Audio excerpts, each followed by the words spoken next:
Like, does he just want me because I'm light-skinned?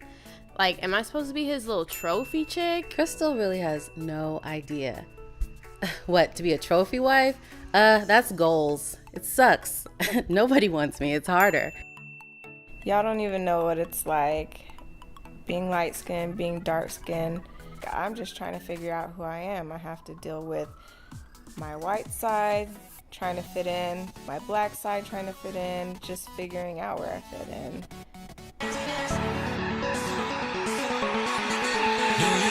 Welcome to the Charm School Show, your weekly lesson in all things lifestyle and relationships. I'm Kim. And I'm Krystal. Today's guest is our friend Tonya. Hey, Tonya girl. We are so happy to have you today. Today's topic is about colorism. Are y'all ready for this conversation? Can we do a drink? Yes, let's drink first, because cheers to unity. Mm-hmm. And black girl power. Don't chug it, though. But speaking of black girl power, I think Amber Rose really displayed it in the last week when she kind of took up for dark-skinned women. I don't know if you guys saw, well, I did send it to you guys. So yes. Kodak Black, a trashy trap rapper, got on his Instagram and went on this rant about how he does not date dark-skinned women his complexion or darker. He went on to say that dark-skinned women were too rugged, I believe it was, just trashy, too gutter. He was like, my skin tone is gutter. Mm-hmm. We gutter. And like a light-skinned woman is like more apt to be soft or what have you. And I can mold her. And all that kind of stuff. Like she's Play-Doh. I said I don't like women with my complexion. I like light-skinned women. I want you to be lighter than me. I love African-American women, but I just don't like my skin complexion. Okay. Well, I like your skin complexion. We too gutter.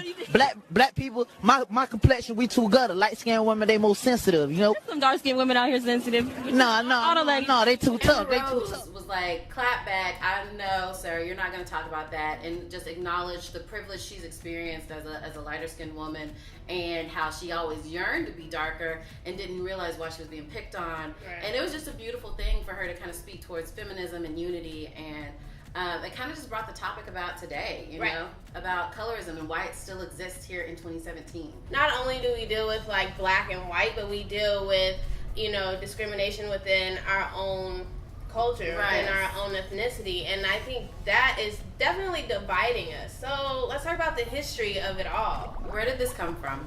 So when it comes to colorism, I think it's important that we start from the beginning. Yep. There were slaves and slave masters. And slave masters used to creep out to the cabins and rape those women and created a lot of biracial babies. And because of that, there came the divide. There were house slaves and field slaves. House slaves were treated a little better. Some got education, some even got their freedom. And the field slaves just worked all day. Yep, I think that's where it started. Let's talk about the fact that Tonya is mixed. Biracial is how you now like, because I'm not half and half. I'm whole and whole. I'm two well, races. All right. All of two races. Fix me. Am I black or am I white? My dad's black. My mom's white. Growing up, I've lived in predominantly black cities and predominantly white cities, and my family never talked to me about race. I never had that influence, that context for making those decisions and understanding my identity. So I kind of just had to figure it out on my own. And I came to the conclusion that I'm both. I'm biracial. I'm not mixed. I'm not half and half. I'm one and one, black and white. I remember, my first day at school, being on the playground, being approached by, some young black girls who come up to me, and I feel this shade. I don't know if we had that word back then, but that's how it was. Being thrown, and they said, you know what? A little birdie told me that you said you think you're all of that. Girl, listen. Okay, little birdies. Listen. What bird? Was it a red bird? Blue bird? Was it Jay? But I didn't know what that meant. I didn't have no friends. I hadn't talked to nobody. I didn't, but at that moment, I kind of knew. I just got that feeling because I had kind of been feeling it, sensing it throughout my time there. And so that was that one incident, but from then on, I was black. I eventually made friends with black people, and you know, in Georgia, if you brown, you're black, and if you white, you white, and that's cut and dry the way it is. Yeah, that's kind of wild to me, because when I got to this certain middle school, I was looked at, even with guys, and we can go into that, but even when it came to guys, you know, like, oh, you think you stuck up, like, how? Oh, because you didn't, like, and even to this day, y'all, I kid you not, I just had a conversation with somebody, and they were just like, oh, no, I can't date her because she's light-skinned. Because she's probably, she's trouble. You know what I'm saying? And so it's just like, even though, you know, you're like, and then for me, it was almost like, well, let me make sure I don't feel so much of myself. You know what I mean? And it does something to your mind, really, to be like, to feel like you're not showing that you're stuck up or conceited. Confident. You can't show confidence. You can't see right. And maybe that's why when it comes to guys, they think, oh, you know, she's probably loose, or she probably, you know, this certain thing like that crazy ass said on the thing, like, Kim, well, I was gonna say, you all talk about having to downplay yourself, but I was on the other end where I felt downplayed. And so there were experiences growing up in like elementary school and all that where I immediately recognized that I was other. I mean, most of my friends growing up were white, and there were times where I was excluded from certain things, and I was like, oh, why? And then I grew up in my household. My father's dark like me, but my mother was lighter skinned, and I always felt like I wasn't pretty enough, because I was like, oh, I don't look like her. And people would even tell me that. They're like, oh, you're like a dark Vanessa. You're a brown. And I'm like, okay, so is that bad or what?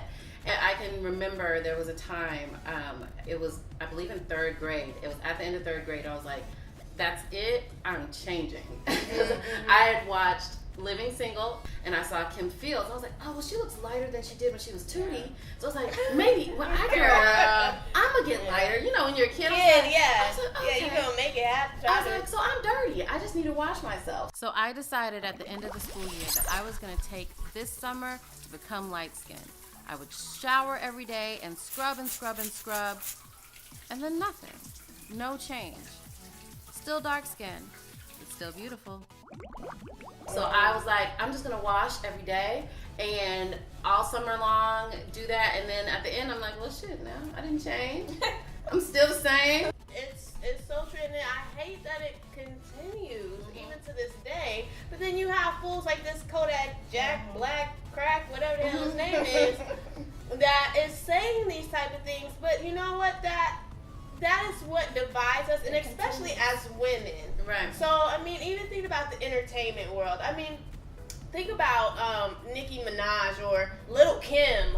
Oh my goodness. They don't even look like themselves. I mean, when Nicki first started, like before she really got into, like, she did not look like she does now. And especially Little Kim. I mean, Little like, Kim bleaching your whole skin. Different person. That's you know, the bleaching is like women. Yeah, the bleaching is like a huge thing though. Like in Africa and Jamaica, there's like huge documentaries on how people are spending so much money to try and lighten themselves because that's what's in, that's what's popular.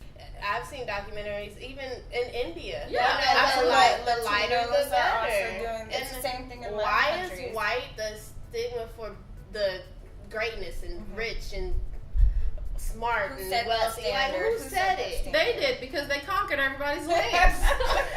And we just let them. Did you guys check out the Clark experiment where they had the young black kids basically looking at dolls and asking which one looks like you? You know, which one is good? Which one is bad? Which one is a Negro? You know, like all these questions. And I think it was like 44% or so of when asked which one looks like you, ask the black child which one looks like you, they picked the white doll. Because they wanted to be pretty. And that is the question. Why is it that even at a young age, we are those children, and even probably us at that age, we probably may have done the same thing. why is that what's good? No, that's the what one we've been area. trained. Right, but that's the one area I can say that I always wanted a black doll. Because that made me feel excited. When I saw another doll that kind of looked like me or had hair that was kind of like mine, I was like, oh, yay. And so that's the one area, and I think that's really exciting to see more of those. Like they're making more ethnic dolls with curly hair and different shades. And so that's really exciting to me that they're doing that for young people, because I even see that with my children. And I have 2 boys, one's dark and one's light. And I see that preferential treatment with them sometimes, where people will gravitate towards my younger one. And I try to play it off like, well, he's the baby, maybe that's why. But some people will be like, oh, he's just so cute and so handsome. And my oldest son realized that. And he said, man, I'm ugly. I wish I was lighter. We've already had that conversation. He's in the 3rd grade. So I think it's really interesting because we've all experienced like downplaying ourselves or self-esteem issues in some form or fashion from this. So how did you overcome it, if you have? Well, that's a good question. But before we answer that question, we're going to go to a little break, and we'll be back, and we'll talk all about it. I've been perceived of not understanding the struggle just because I'm light-skinned. Don't let these freckles fool you. I am woke. No, she didn't take my book. Girl, I said I'm black and I'm proud. Ugh. So we're back, and we're talking about overcoming the colorism issues that have given us a little bit of a complex. Do you want to go first? What helped me overcome a lot of that is honestly just maturity in and of myself, but my friends. So I had a really strong support system of friends who understood what I was going through from, Kim and I have been best friends since junior high school. So she and I were kind of clicked up in this group of friends that was diverse, and we kind of got along with everybody, and we clicked with everybody, and we didn't have to fit into any kind of one type of stereotype or one type of behavior or culture or whatever. And honestly, I just took my piece with who I am, and if you like it, you like it. If you don't, you don't. And yeah, that's hate. Good. Haters gonna hate always. Yeah. Just being sure of yourself and being confident, and I'm grown, I can deal with it. But I think I try to now not really focus on like, oh, she's dark skinned or light skinned, but just the fact that we are all one, and we have a movement that we have an agenda as Black people to be one in order just to survive in this grand United States. So like I had to have conversations with myself. I'll never forget after I came through the washing incident, and I decided I was going to love myself. I had heard James Brown, "I'm Black and I'm Proud." Yeah. And I tried to explain it to my mom. I said, "Mom, guess what? I heard this song, and I like it. I like being black." And she was like, "Okay, baby, I'm trying to cook though." And I don't think she didn't really understand what that moment was for me. But I was like, "I am black and I am proud." And having those conversations with my kids. Kim has been militant ever since. He don't know what he did in that song for me. But also knowing that I have these kids that I'm trying to build up, and doing I-ams with them and reminding them of who they are, it helps me to stay accountable and learn to love myself in a new way. So for me, it's a daily practice of like, hey, you're awesome. And if they don't appreciate it, that's okay, because they're not the person for you anyway. Yes, right. Exactly. I just feel like that, like, identity and self-awareness is like so important right now, that if you don't know who you are, and then you can fall for anything. Like, it's just so important. And I think like we're just in this world, especially with the leader that we have, like we like to teach our kids. Like you said, I'm black and I'm proud. Right.